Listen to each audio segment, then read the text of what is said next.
Well, not going to win many games turning it over 4 times and spotting them, the ball in the 10, the 22, the 4, and the 10. So we're not good enough to overcome critical mistakes like that. And, you know, you hold a team under 200 yards, and obviously the first drive wasn't very good. It really consisted of 2 plays, a power play and the 1 scramble on 3rd down. You know, other than that, you hold them to a field goal, and you had the 1 drive in the 3rd quarter when you got to respond after you gain a little momentum in the game defensively. But, you know, just emotionally, it takes the wind out of your sails when you turn the ball over. You throw it to them, and you give it to them inside the 10-yard line 3 times, it's not going to win. So we're not good enough to overcome those things. We've got to take care of the ball, which really, other than this game and the game early in the year, we've done somewhat of that. Find some things we can do well offensively, regain some confidence defensively, and head to Columbia and play a good South Carolina team. I'll open up for any questions. Robbie up front. Go ahead, Robbie. Will, how much of the slow starts really killing you early in the game and getting you behind and playing from behind? It's a 60-minute game, you know, and so regardless of how the game starts, we had, you know, a great opportunity on 3rd down, and we had good coverage on the play, and we lost the edge on the left end, came inside, and they had a nice scramble. It's a 19-yarder on our sideline.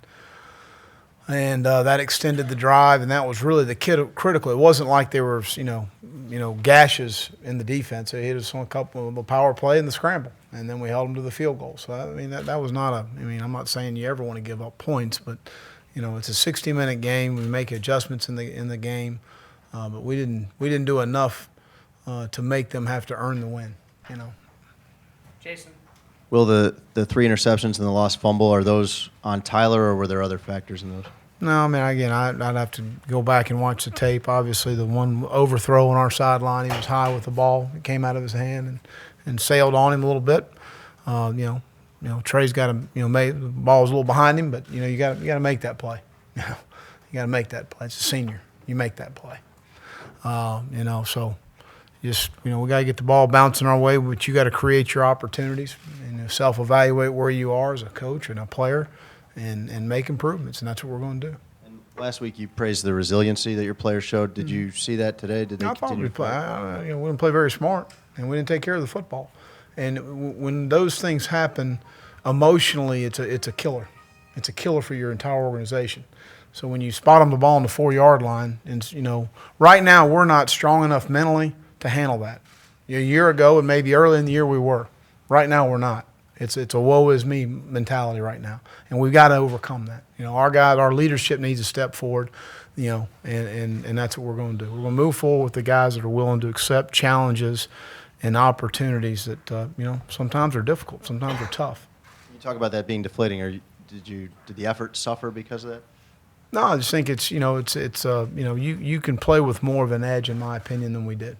I'm not saying we didn't play hard. I think we did play hard. I think we competed. We put ourselves in, you know, fought to the end. But, you know, at the end of the day, you cannot give them those opportunities. It's a complete emotional letdown on your team. So Pat and then Mark. Well, is there any sense that the team mentally has checked out, or they kind of? No, I don't believe so. I really don't. I just can't throw it to them. You know, that helps you check out. So, I mean, no, I don't feel that way at all. The guys are competing and playing. I really did. I didn't sense that at all. I wish we played better for our fans. Mark. You've been adamant that the expectation should still be, but isn't there some reality to the injuries and what's going on that the expectations shouldn't be what they are? The expectation doesn't change, you know. I know what I expect of myself. I put more pressure on myself than anyone else can, all right, to do a great job here at Florida. And I take a lot of pride in that, regardless of the situation, the circumstances. So, you know, we're going to find a way. We got to keep going at it. And then what we're doing so far is not working. We keep doing the same stuff and get the same results. Is it when you look at the big picture, is it players, coaches, combination of the two? It's a lot of different things. You know, everybody wants to put their finger on one thing and say, eureka, this is what it is. It's not the way it works. You know, there's multiple things we've got to get corrected, and we will. And we'll work at it. Mike. Well, it's been a tough time for all the Gator fans, Gator coaches. How tough has it been on you this stretch right here?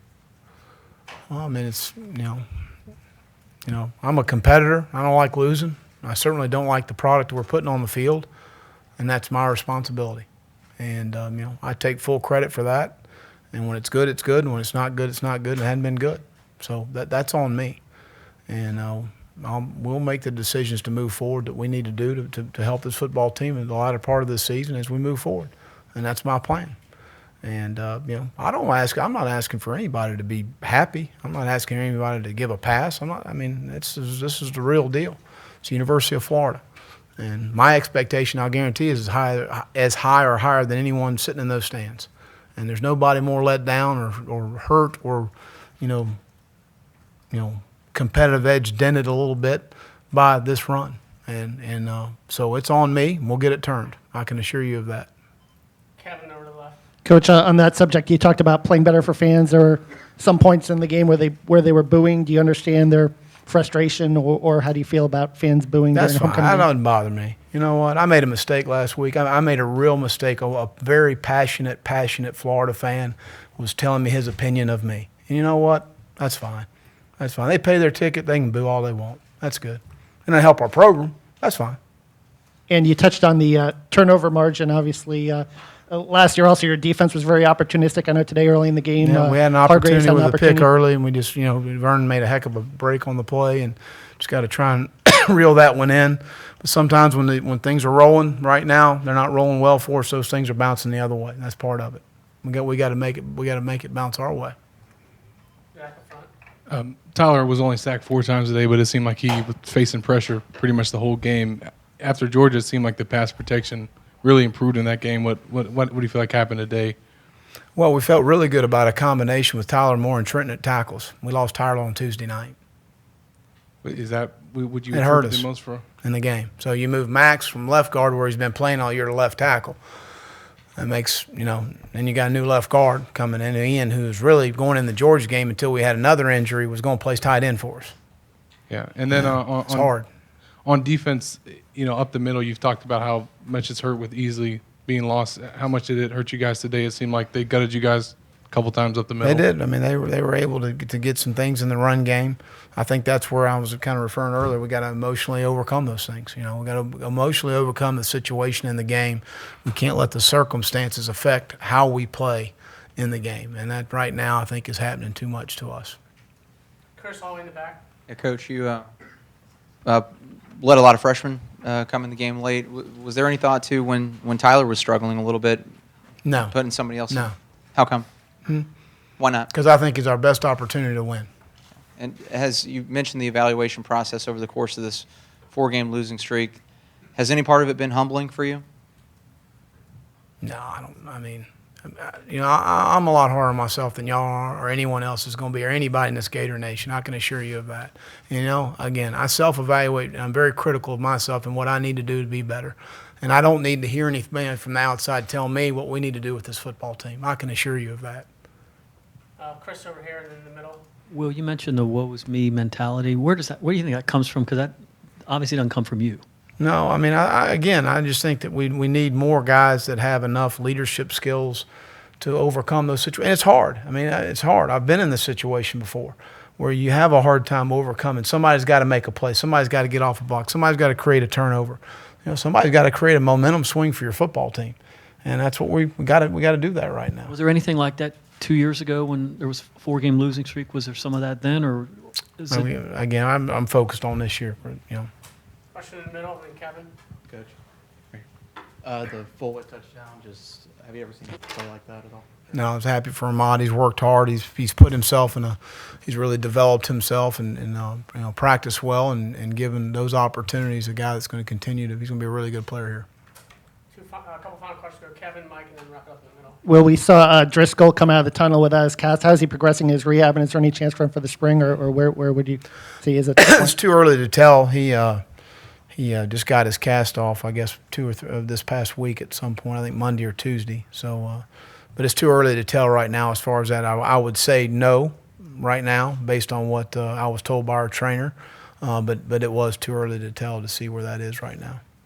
Mike, and then we'll wrap up at you in the middle there. Mike. Coach, a lot of talk out there about your job, staff changes. Are you going to consider staff changes, and are you worried about Well, you evaluate everything at the end of the season, and that's what I certainly will do. And I've done that in my first 2 years, and we'll do it again this year. So I'm not worried about that. Final question. Will, you talked about penalties on Monday and said you were going to talk to the team again. Yeah, we're going to do it again. Yeah.